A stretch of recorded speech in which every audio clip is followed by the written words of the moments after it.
예수님 당시에 대제사장 그룹과 장로 그룹의 가장 큰 문제는 생명의 열매를 맺지 못하는 것에 있다라고 그랬습니다. 우리가 이것을 지난 2주 동안 살펴보았습니다. 과연 생명의 열매를 맺는다는 것이 무엇인가를 살펴보았고, 생명의 열매를 맺기 위해서는 어떻게 해야 되는지를 함께 우리가 살펴봤습니다. 오늘은 그러면 또 다른 차원에서 생명의 열매를 맺지 못하는 자들은 왜 그런가, 그 이유와 원인이 무엇인가, 이것을 우리가 한번 살펴보기를 원합니다. 그래서 생명의 열매를 맺지 못하는 자들의 결과가 무엇이고, 이것으로 인한 이 결과의 정말로 준엄함 때문에 과연 우리는 다시금 생명의 열매를 맺는 자리로 어떻게 돌아와야 되는지, 이것을 우리가 한번 살펴보려고 합니다. 첫 번째 우리 이제 질문을 합니다. 그게 바로 뭐냐면 생명의 열매를 맺지 못하는 자들의 원인, 이유가 무엇인가입니다. 생명의 열매를 맺지 못하는 자들의 원인. 오늘 그 대답을 예수님께서 42절에서 가르쳐주고 계십니다. 42절 우리 다 같이 본문으로 돌아와서요, 21장 42절을 우리 한 목소리로 합독합니다. 예수께서 가라사대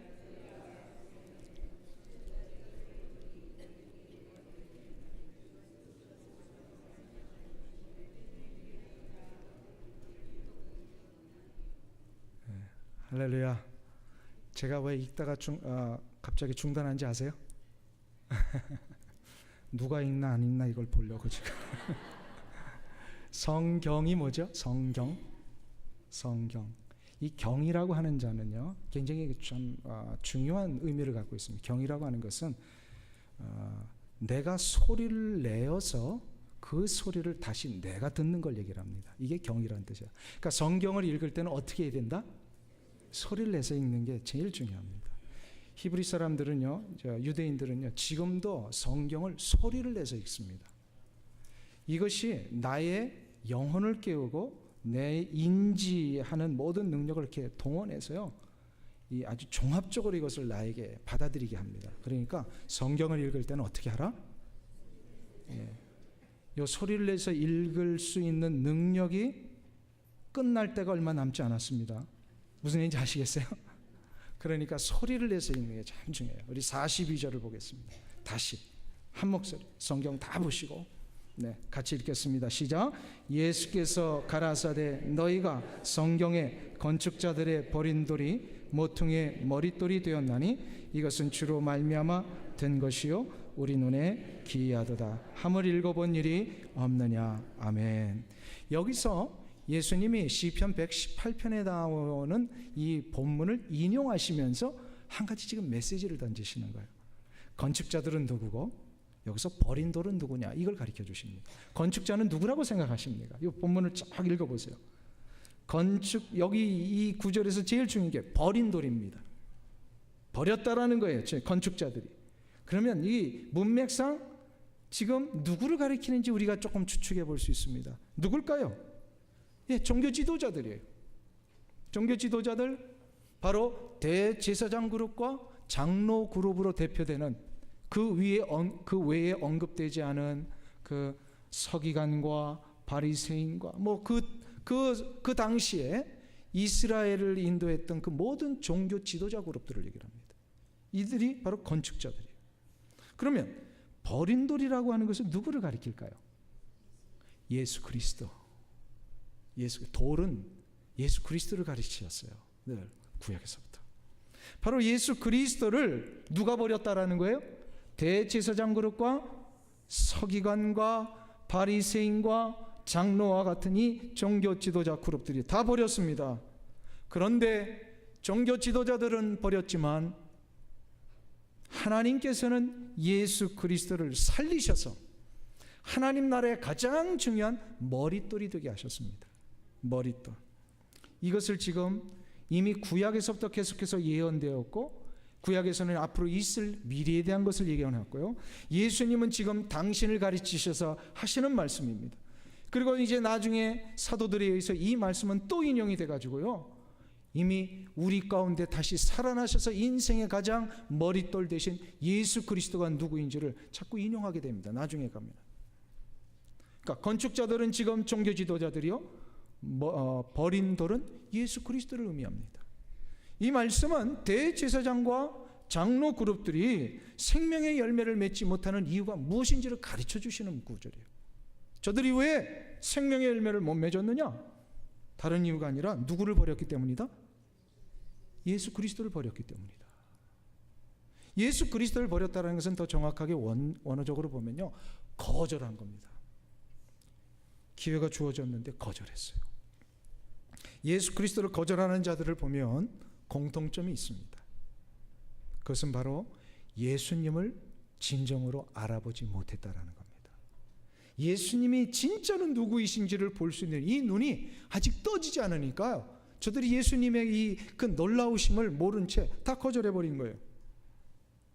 엠마오로 가던 두 제자가, 성경에 의하면 저들이 예수님이 십자가에 달려 돌아가시기 전 3년 동안 예수님을 따라다녔던 제자들 그룹 속에 한 그런 사람들이었어요. 정확하게 이름은 나오지 않지만 물론 12제자는 아니었던 것 같아요. 그 외에 많은 제자들이 있었잖아요. 그러니까 그 제자들 중에 두 사람이 엠마오로 내려가는데 예수님이 십자가에 달려 돌아가시고 3일 만에 부활하셔서 저들 곁에 나타나셨는데 알아봤어요? 못 알아봤어요? 못 알아봤어요. 왜 그랬을까요? 예수님을 알아보는 이 눈이 아직 떠지질 않은 거예요. 떠지지 않는 거예요. 이것을 바로 영적인 눈이 아직 떠지지 않았다라고 얘기를 합니다. 영적인 눈이 떠지지 않으면 참다운 영적인 세계를 보지 못합니다. 영적인 세계를 보지 못하면 무엇이 진짜인지를 몰라요. 이 세상에 많은 사람들이 이 부분을 놓치고 사는 이것을 우리가 봅니다. 영적인 눈이 떠지지 않으면 무엇이 진짜인지를 몰라요. 저희 같은 사람, 그냥 저 같은 사람은요, 다이아몬드를 딱 주잖아요, 2개를. 그러면 그게 다 진짜로만 봅니다. 그런데 가짜가 있고 진짜가 있다고 그러더라고요. 가짜는 3불짜리도 있대요, 다이아몬드가. 근데 저는 요거를 아무리 봐도 구별할 능력이 없어요. 그런데 보석상의 그 전문가들은 탁 보면 압니다. 탁 보면 알아요. 왜 그럴까요? 그 눈이 있어요. 그걸 볼 줄 아는 눈이에요. 우리 한국의 외환은행에서 위패를 이렇게 가짜 돈을 감식하는 최고의 권위자가 있답니다. 한국의 최고의 권위자가 외환은행에 계시는데 이분 이름이 서태석이라는 분이세요. 이분은 중학교도 제대로 못 나오신 분인데 이 분야에 우연하게 들어가 가지고요, 하여튼 자기의 모든 이 열악한 조건을 다 극복해서 한국 최고의 위패를 감식하는 전문가가 됐어요. 얼마나 이분이 잘하는지요. 달러 100불짜리 있잖아요. 달러 100불짜리를 100장을 진짜인지 가짜인지 구별하는데 30초 걸린답니다. 탁 만져보면 안 돼요. 그리고 탁 보면 안 돼요. 놀라운 능력 아니에요. 그게 얼마나 이분이 전문가인지 미국의 FBI라든지 이런 수사기관에서 이런 문제가 발생했는데 이분한테 자문을 요청한대요. 이게 진짜인지 아닌지. 한국을 위해서도 큰 공헌도 지금 많이 세우셨답니다. 제가 이분을 보면서 이게 어떻게 그게 될까? 우리는 아무리 봐도 그게 진짜인지 가짜 돈인지 몰라요. 우리는 거스름 돈 받을 때 얻을 땐 가짜 돈 받기도 하고 그러잖아요. 이게 어떻게 될까? 근데 그분이 한 번은 인터뷰에서 이런 얘기를 하시더라고요. 위조 지폐를 감별하는 가장 좋은 방법, 이거 알고 싶으시죠? 이분이 가르쳐 주셨어요. 아무한테나 가르쳐 주진 마시고 우리끼리만 알고. 근데 그분이 이런 얘기를 해요. 위조 지폐를 감별하는 가장 좋은 방법은 진짜를 확실하게 볼 줄 아는 눈이 있으면 된다는 거예요. 진짜를 확실하게 보는 눈. 이분이 진짜를 보기 위해서 굉장히 노력을 많이 했대요. 근데 진짜는요, 색깔이 30종류가 들어간답니다. 우리 반은 한 2가지 색밖에 안 들어가는 거예요. 30가지 성분이 들어간다는 거예요. 아, 그렇구나. 진짜를 그러니까는 무엇이 진짜인지 가짜인지를 알기 위해서는요, 진짜를 알아볼 수 있는 눈이 필요하다. 진짜를 보는 눈이 있으면요, 금방 구별이 됩니다. 인생의 진짜가 무엇인지, 내 인생을 가는데 진짜 나를 살리는 길이 뭔지, 어떤 것을 선택해야 진짜 내가 생명의 역사를 얻는지를 알기 위해서는요, 진짜를 알아볼 수 있는 눈이 열려야 됩니다. 이 눈이 열리는 걸 아까 뭐라 그랬어요? 영적인 눈이라 그랬어요. 이 영적인 눈이 열릴 때 우리에게 진짜를 가르쳐 주시는 예수 그리스도를 보게 됩니다. 그래서 예수 그리스도를 볼 수 있어야 돼요. 예수님을 만날 수 있어야 돼요. 예수님을 만난 자만이 이 눈이 열리게 되어 있습니다. 이 예수 그리스도를 볼 줄 아는 눈이 열린 자는요, 생명의 열매를 맺을 수가 있어요. 예수님 당시에 대제사장 그룹과 장로 그룹을 비롯한 이 종교 지도자들, 이들은 실은 예수님의 하나님 아들 되심과 인생의 진정한 왕 되심, 그리고 우리의 죄의 문제를 해결하시는 진정한 구원자 되심, 이걸 알아보지를 못했어요. 뭐가 진짜인지를 모르는 거예요. 예수님을 볼 때마다 저들은 진짜를 모르니까 자꾸 예수님이 자기들을 넘어뜨리는 자로, 자기들이 가지고 있는 이 지배력, 종교적인 영향력, 기득권, 이것이나 빼앗는 분으로 여겼다라는 거예요. 예수님이 뭐가 아쉬우셔가지고 자기들의 그 쥐꼬리 많은 그 권력을 빼앗아가는 그런 분으로 이 땅에 오셨겠어요? 근데 종교 지도자들이 이 눈이 열려지지 않으니까 자기들이 그 가지고 있는 이 권력을 뺏어가는 분으로 예수님을 생각을 했다는 거예요. 예수님은 뭘 주시려고 오신 분이에요? 생명을 주시려고 오신 분. 진짜가 무엇인지를 모르니까 이렇게 어리석은 길로 자꾸 가는 거예요.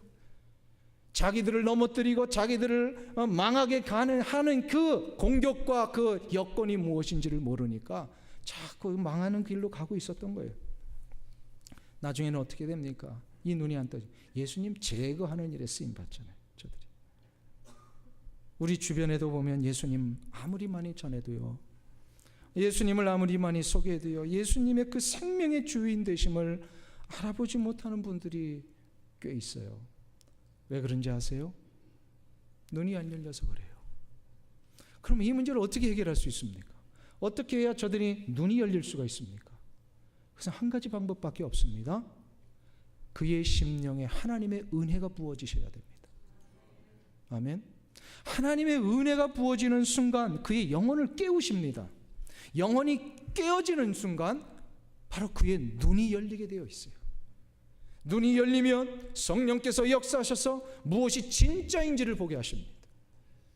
우리 인생의 가장 진리 되시어 생명 되신 예수 그리스도를 볼 수 있는 능력이, 그래서 눈이 열려야 이루어지는 거예요. 아멘. 바울이 예수님을 만나기 전에 잘 나갔던 권력가였습니다.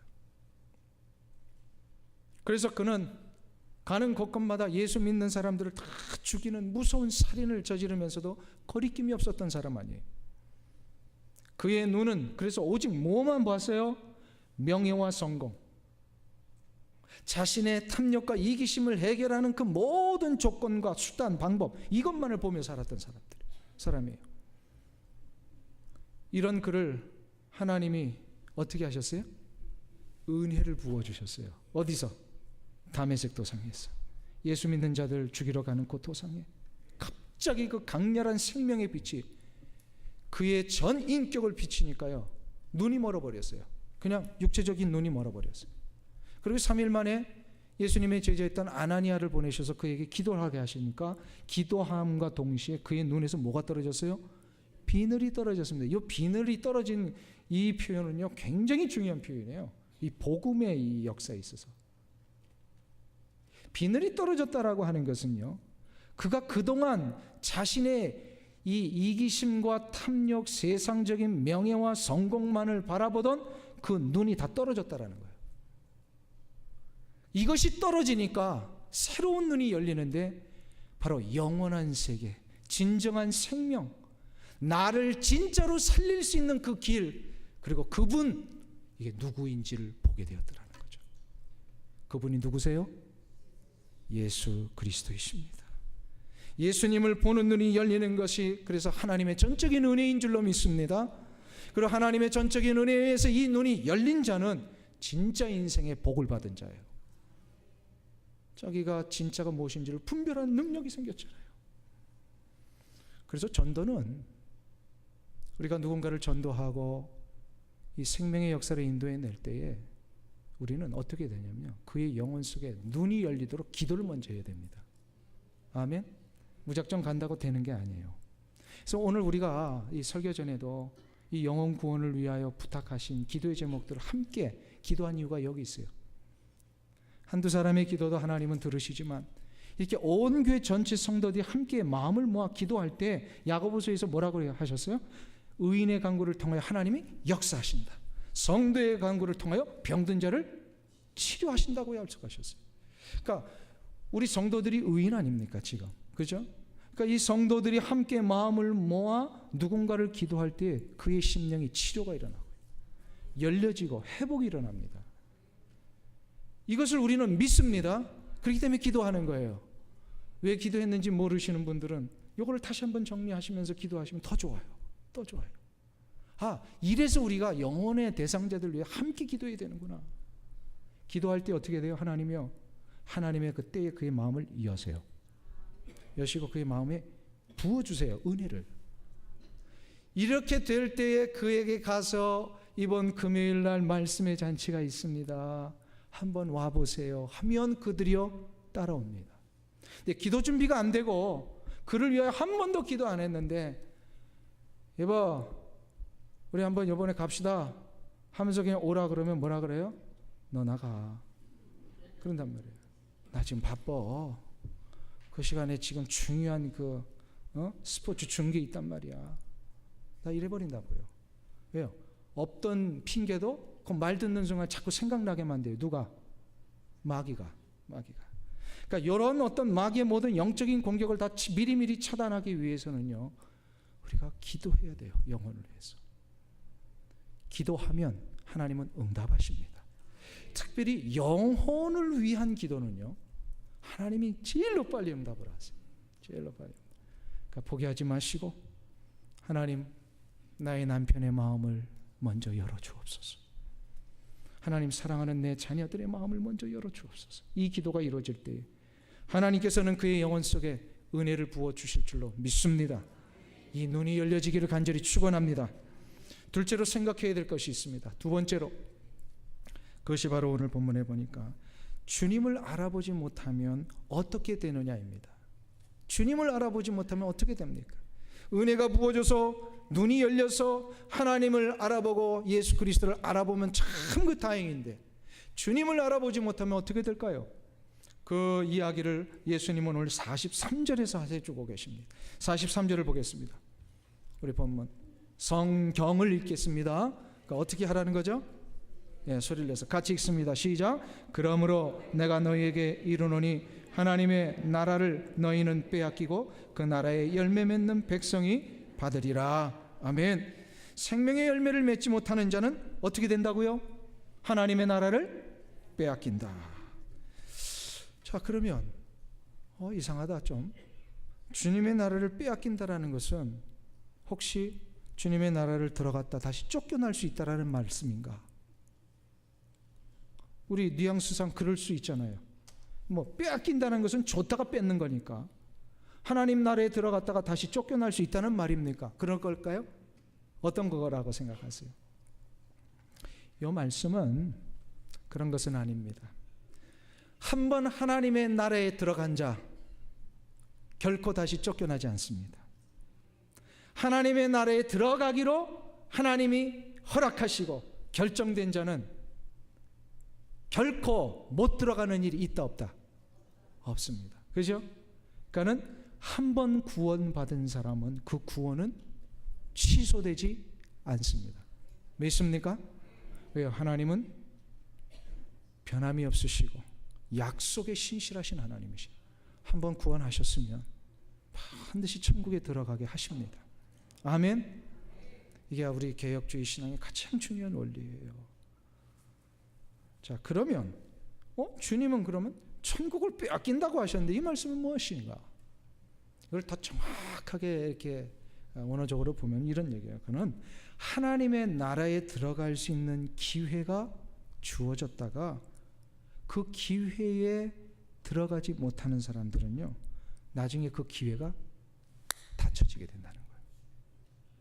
하나님의 나라에 들어갈 수 있는 기회를 주셨는데 그 기회를 붙들지 못하잖아요. 그러면 그게 영원토록 열려 있는 게 아니라 때가 되면 하나님이 닫으실 때가 있더라는 거예요. 여러분들 이거 믿으세요? 하나님의 나라에 들어갈 수 있는 기회는 누구에게나 열려 있습니다. 그러나 영원토록 열려 있는 건 아닙니다. 그 기회는 인생마다 열려 있는 시간이 다 달라요. 어떤 분에게는요 30년 40년 동안 그의 기회가 열려 있는 분이 있어요. 근데 어떤 분은요 5년도 안 열려 있는 분도 있어요. 어떤 분은 그 기회가 주어졌는데 단 하루 만에 닫히는 경우가 있어요. 이거는 우리는 모릅니다. 그분에게 그게 열려 있는지, 얼만큼 이게 열려져 있는지 우리는 몰라요. 그럼 어떻게 해야 돼요? 우리 주변에 우리 가족 중에 아직 이 기회에 들어가지 못한 분이 있는데 그분에게 그 기회가 앞으로 10년이 열릴 수 있다 장담하실 수 있는 분 없어요. 없어요. 그래서 성경에서 뭐라고 얘기하면 때를 얻든지 못 얻든지 어떻게 하라고요? 복음을 전하라고 그러잖아요. 이분에게 지금 오늘 복음 전하는데 오늘 조금 이렇게 상황이 좀 꺼림칙하니까 우리 한 며칠 후에 다시 만나서 그러지 말라는 거예요.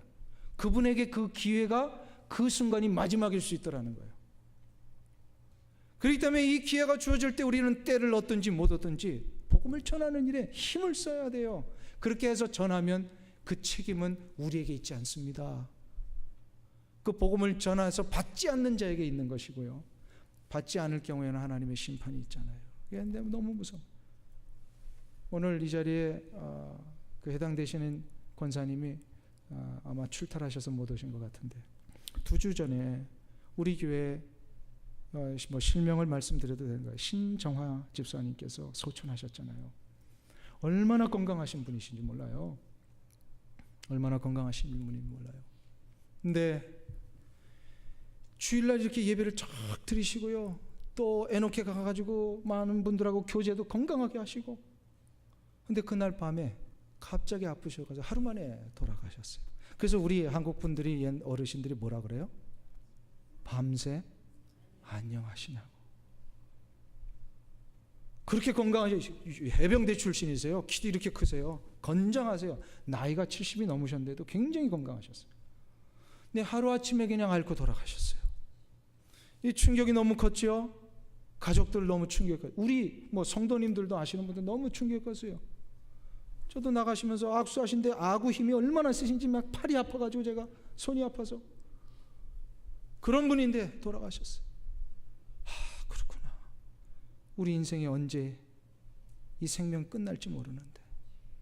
근데 다행인 것은 그 신정화 집사님은 어떻게 하셨어요? 그 기회가 주어졌을 때에 예수 그리스도를 만나신 거예요. 만일에 그 2주 전까지도 예수님을 못 만나신 상태에서 그렇게 갑작스러운 죽음을 맞이하셨다면 어떻게 됐겠습니까? 얼마나 다행인지 몰라요. 예수님을 만나고 평소에 하나님을 찾고 예배드리는 이 삶을 사셨고, 그리고 가족들 앞에서 마지막 임종하는 그 전날 저녁에 하나님 앞에 하나님 내 영을 좀 받아주세요. 그 고백을 하셨대요. 이 고백은 아무나 할 수 있는 거 아닙니다. 천국에 들어가는 것을 진짜 확신할 수 있는 자만이 할 수 있어요. 죽음의 순간에 나 진짜 천국 갈 수 있나 없나 이거 얘기하시는 분도 있어요. 그러니 이것을 준비한다는 것은 얼마나 복된 일이고, 내가 주님을 만나서 이 기회가 주어졌을 때 주님의 손을 붙들고 천국 가는 이 모든 것을 보장받고 산다는 것이 얼마나 감사한 일입니까? 할렐루야. 여러분들은 그 기회가 지금 주어졌을 때 다 예수님을 만난 줄로 믿습니다. 아멘. 아멘. 이 기회가 언제 닫힐지 몰라요. 혹시나 아직도 우리 주 예수 그리스도를 만나지 못한 분이 계시다면 그 기회가 닫히기 전에 때를 얻든지 못 얻든지 좀 귀찮더라도 가서 설득하고 권면하고 안 되면 협박을 해서라도 말이에요. 예수 믿게 해야 돼요. 아멘. 느긋하게 이제 뭐 되겠지요. 뭐 곧 돌아오리라고 믿습니다. 안 돌아오면 어떡할 거예요? 안 돌아오면 우리 인생이 어떻게 될지 모르는데.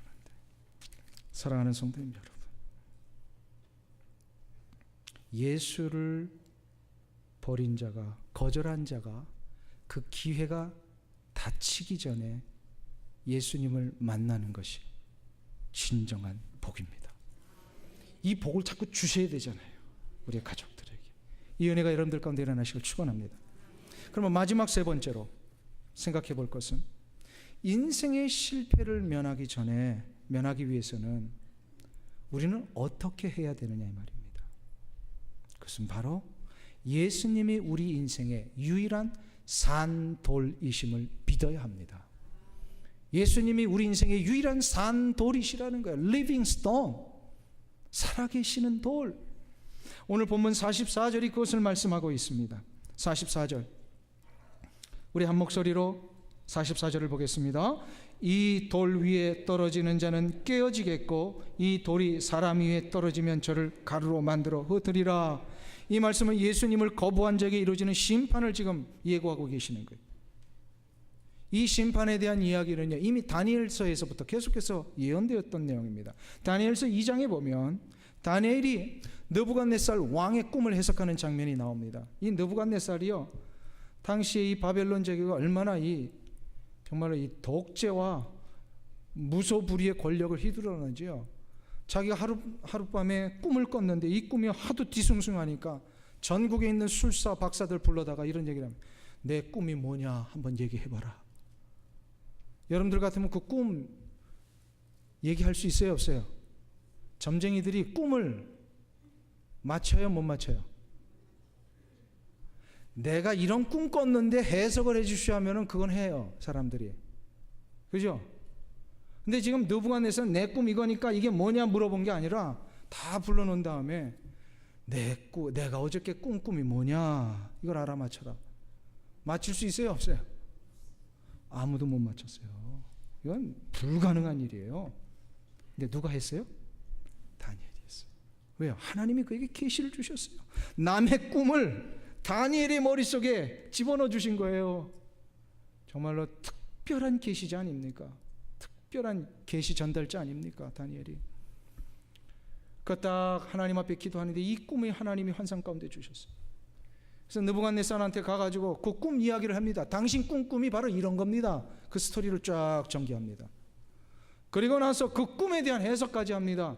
이 꿈은 하나님에 대한 심판을 얘기를 하는 겁니다.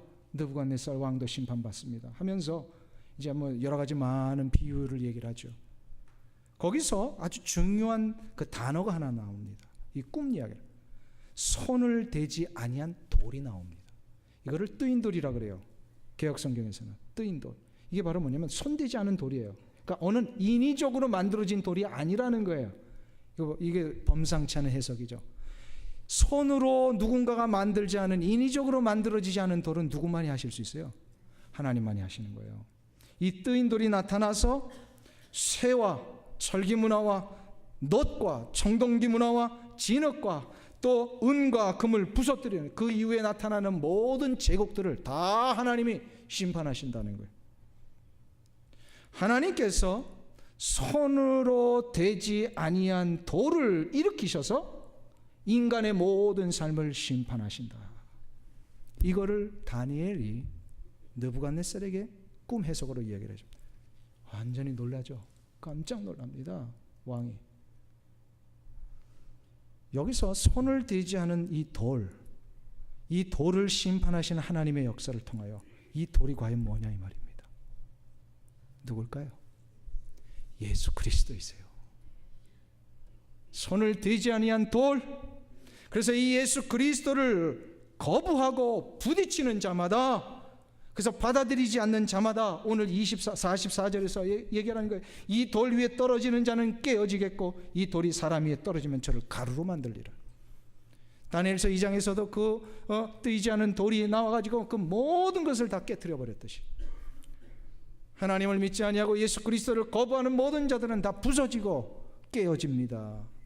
그러면 이 본문을 주님은 심판의 메시지로 아니면 구원의 메시지로도 주신 거예요.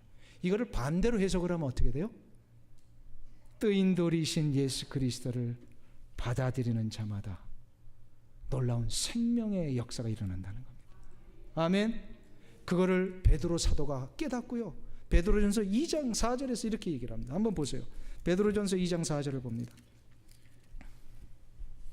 신약성경 베드로전서 2장 4절.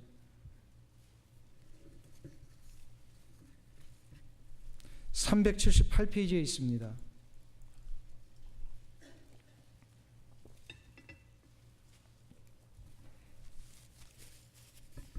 (378페이지) 베드로전서 2장 4절.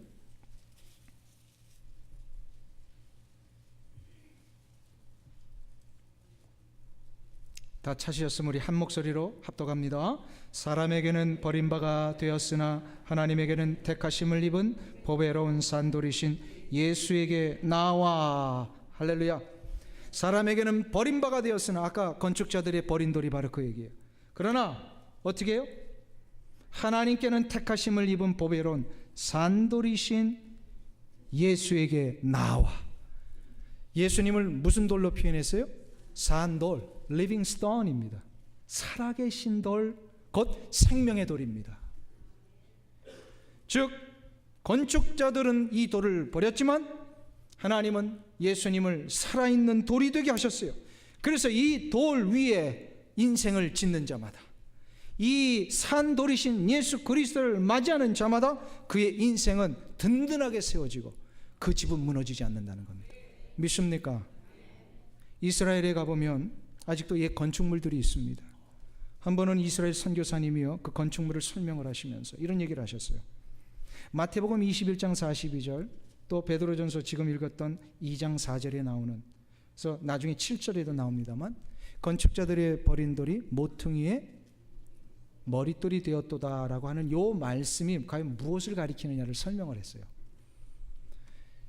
이스라엘에 가보면요, 이렇게 건축물 가운데 이 문들이 돌문들이 많이 있는데, 이 돌문들을 어떻게 쌓냐면 납작하고 평평한 이 돌들을 깎아 가지고요, 양쪽 오른쪽과 왼쪽에서 하나씩 이렇게 쌓아 올린답니다. 근데 조금씩 각도를 이렇게 달리하는 거예요. 그러다 보면 맨 밑에 쌓았던 거, 그 다음에 이렇게 각도를 하니까 맨 나중에는 양쪽에서 이렇게 만나게 된답니다. 아치형으로. 근데 아치형으로 둘이 만나도 이걸 그대로 놔두면 금방 부서진대요. 힘의 원리에 의해서. 이게 균형이 잘 안 맞으니까. 그래서 요 맨 마지막에 꼭대기에서 만나는 요 지점에 홈이 늘 파이게 돼 있는데, 각이 이렇게 지니까 거기에 쐐기돌을 탁 박는 거랍니다. 그러면 이 쐐기돌이 딱 박으니까 이것이 힘에 의해서 양쪽에 그 모든 것을 견고하게 붙들어서 무너지지 않는답니다. 아치형이 이렇게 문 아시죠? 돌로. 그게 바로 그 원리예요. 이걸 설명을 하면서 모퉁이의 머릿돌이 바로 요 쐐기돌을 의미하는 것이다. 이스라엘 사람들은 그렇게 이해한다는 거예요. 아, 그렇구나. 예수님을 산돌로 맞이하는 자에게는 바로 인생의 가장 놀라운 완성을 보게 됩니다. 산돌이신 예수님 거절하고 그냥 자기 멋대로 가는 그 인생은요, 아무리 견고하게 쌓는다 할지라도요, 나중에 요 쐐기돌이 없는 거니까 다 무너지고 마는 거예요. 이런 문은요, 힘이 없습니다. 문의 완성, 인생의 완성은 쐐기돌입니다. 우리 주 예수 그리스도가 우리의 인생의 산돌이 되실 때만이 우리는 결코 무너지지 아니한다는 것입니다. 그래서 예수 그리스도 우리 인생의 길을 같이 가는 게 중요해요. 사랑하는 성도님, 고속도로 달려보셨죠? 아무리 멋진 스포츠카를 쫙 몰고 나가도요, 출퇴근 시간에 보면 이 스포츠카가 빨리 가요, 못 가요? 앞에 막히고 옆에 막히고, 아무리 자기가 막 부릉부릉 대가서 차선 옮겨도요, 못 가요. 근데 어느 날 제가 보란 듯이 그 사람 옆을 확 멋지게 달린 적이 있어요. 제 똥차를 가지고. 왜 그랬을까요? 카플레인을 갔기 때문에 그래요. 아무리 좋은 거 가지고 있어도요, 길이 열리지 않으면 나가지 못합니다. 나가지 못해요. 그러나 아무리 내가 가지고 있는 게 연약하고 부족해도요, 길이 열리면 끝까지 가게 돼 있어요. 이 길을 가는 비결이 어디 있습니까? 우리의 산돌 대신 예수 그리스도를 붙들고 가야 돼요. 주님과 함께 가야 돼요. 이 귀한 역사가 여러분들 가운데 일어나시길 축원합니다. 이거를 알지 못하는 자들이 알려주시기를 축원합니다. 그래야 이번에 귀한 영혼의 잔치, 말씀의 잔치, 많은 자들이 이 놀라운 생명의 능력을 얻을 수 있도록 함께 권면하고 함께 걸어가시는 귀한 은혜가 여러분들 가운데 일어나시길 간절히 주님의 이름으로 축원합니다.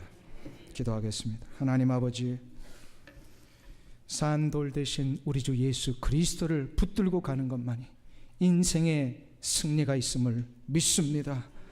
아무리 우리 지혜를 가지고 경험 가지고 견고히 쌓아놓아도 한 번만 지진이 일어나면 다 무너지는데, 오 주여, 산돌 대신 예수 그리스도가 우리의 삶 가운데 받침이 되어주시고 완성이 되어주셔서 어떤 것에도 흔들리지 아니하고 어떤 것에도 막히지 아니하고 시온의 대로를 달려갈 수 있는 귀한 역사가 일어나게 하여 주시옵소서.